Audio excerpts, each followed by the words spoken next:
Welcome to Warhammer Warscroll Review. Today we will be looking at a Warscroll specific to the Age of Sigmar universe, Gore-Gruntas. Warscroll Review. I'm sure you all are familiar with Gore-Gruntas. They are a common Warscroll to see on the battlefield. Let's take a look at why they are so popular. First of all, 9-inch move, 4-up save, 7 bravery, and 5 wounds. Fairly common for monstrous cavalry. That 9-inch movement looks fairly short, but coupled with a few other Warscrolls, the Gore-Gruntas will be flying across the battlefield. They have 2 weapon options, and they all have the fanged maw and hooves. The differences between their 2 melee weapons is one has a longer reach and a harder to hit roll, and the other has a shorter reach and a better to hit roll. Other than that, they are exactly the same. Personally, I would always go with the pig iron choppa, as that 1-inch doesn't do a whole lot since Gore-Gruntas bases are fairly large. Gore-Gruntas start at units of 3 and go up to units of 12, costing 180 points per Warscroll, making them a bit costly. Remember, if you're using all Ironjaw's allegiance, they are battle line. Gore-Gruntas have a champion model, which is the Gore-Grunta boss, which adds an extra attack with either weapon you chose. Gore-Grunta's only ability is the Gore-Grunta charge. When they make a successful charge of 8 inches or more, the Orruk's fanged maw and hooves deal D3 damage instead of just 1. But unfortunately, this is their weapon with no rend.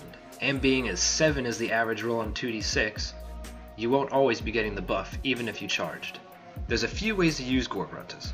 First of all, they can be used in small units to harass the enemy. As I'm about to get into, there's a lot of ways to give them extra movement, so they're great as mobile objective grabbers, albeit a bit expensive. Gore-Grunta units can also be used as light damage dealers, and they don't necessarily need to max out their unit size to achieve this. First of all, fitting within a Destruction Grand Alliance, Gore-Gruntas receive the Rampaging Destroyers rule, or even better, get the Ravager special rule to up their battle trait. This is great for any unit, but Gore-Gruntas specifically benefit from being able to freely retreat. This ties into the Harasser role that I was speaking of earlier. If you get bogged down by the wrong unit, you can use Rampaging Destroyers to retreat out of there and still be able to charge another unit that you actually want to be fighting. This also gives you an extra opportunity to set off the Gore-Grunta charge. Now there's 2 main Ironjaw's battalions that up the Gore-Grunta's movement. First, the Iron Fist, which gives them an extra d6 in the hero phase. Combine that with Rampaging Destroyers, Ravager, their base move, and a charge, you're talking about 4d6 plus 11 inches. The other battalion is the Gore Fist, which was a fairly popular battalion early on in Age of Sigmar. The Gore Fist gives the Gore-Gruntas an extra 15-inch move in the hero phase. Coupled with charging, this could be 3d6 plus 26 inches. A great support unit for the Gore-Gruntas is the War Chanter, which gives them a +1 to hit. Azag the Slaughterer, even though he's outside of the Ironjaw's keyword, has a command ability that would give them +1 to hit, run, and charge, in case you're just going for the general Destruction Grand Alliance. Grimgor is a fairly cheap way to give them another +1 to hit through his command ability. The Orruk Warboss and the Orruk Megaboss, both on and off mounts, have command abilities that would give them +1 attack. The Warboss does not have the Ironjaw's keyword, so this would be a Destruction Grand Alliance that he would work in. In addition, the Megaboss has a chance to give the Gore-Gruntas +2 attacks, but Gordrak's command ability, Voice of Gork, is a lot more reliable. This could be used to pick a Gore-Grunta unit, their charge would be up to 3d6, and they would get +2 attacks with each of their weapons. If they're within a battalion, this would apply to all of the units within the battalion. So give that to a unit within the Gore Fist, and you get +4 attacks per model, since they have 2 weapons.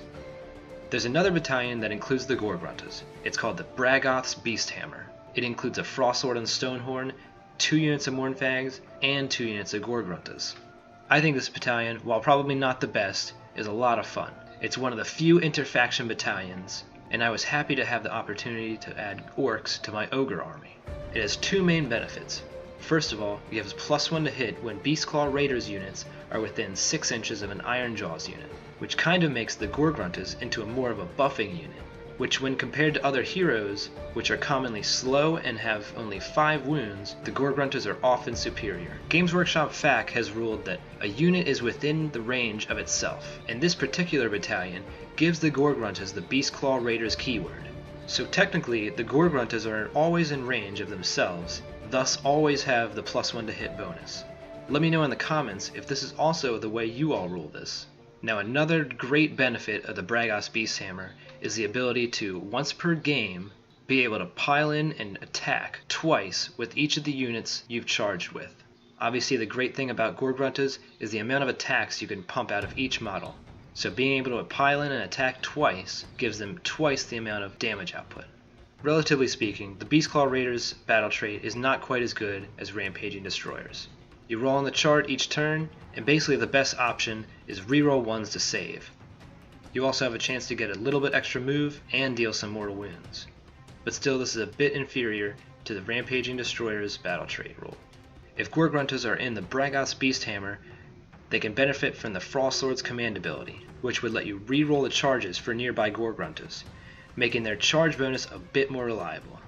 So obviously you have some options when thinking about how to use your Gore-Gruntas, in a Beastclaw Raiders faction, a Destruction Grand Alliance, or an Ironjawz Allegiance faction, making them fairly universal. They can be Battalion, but they don't necessarily have to be to make full use of this unit. To get the most out of Gore-Gruntas, they should be going after low save targets, and their extra movement buffs make picking targets especially key, as they'd much rather be going after wizards and war machines. Or they could use their superior mobility to get to further out objectives. Now a lot of you have probably fought the Gore-Gruntas and have had mixed reactions. First of all, try to avoid giving them the long charge. This can be done by moving right up in their face so they can't get that Gore-Grunta charge bonus. If you know you're facing the Gore Fist, deployment is likely the make or break part of the game. Deploy all the way in the back and don't let them charge anything fragile the first turn. Remember, after that first turn, Gore-Gruntas are a lot less dangerous.